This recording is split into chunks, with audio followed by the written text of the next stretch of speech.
அனைவருக்கும் கணித வணக்கம். இப்போ பார்க்க போகிற வீடியோ திறனறிவு, ஃபைண்ட் மிஸ்ஸிங் நம்பர். இதில் உள்ள ஆப்ஷன் கொடுத்துருக்காங்க. இந்த கணக்குரிய விடையை என்ன மெத்தடில் என்ன ட்ரிக்ஸை ஃபாலோ பண்ணி கண்டுபிடிக்க போகிறோம். ஃபஸ்ட்டு பாருங்கள், ரோ 1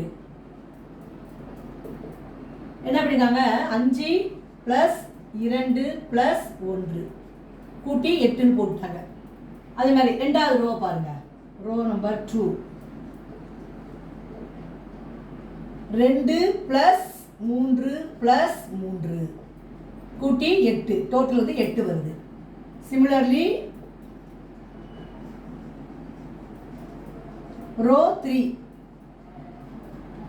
என்ன கண்டுபிடிக்க போகிறோம், 4 + 4 ப்ளஸ் கேட்கப்பட்ட கேள்வி இந்த இடத்துல என்ன போட்டால் டோட்டல் 8 வரும், 0. அப்போ ஆன்சர் வந்து 0. இந்த கணக்குக்குரிய விடை வந்து 0. 4 கூட்டி ப்ளஸ் 0ஓட சேர்த்து கூட்டுறப்ப டோட்டல் 8. ஈஸியான ட்ரிக்ஸில் இந்த கணக்கு நம்ம செஞ்சுருக்கிறோம். புரிஞ்சுங்களா?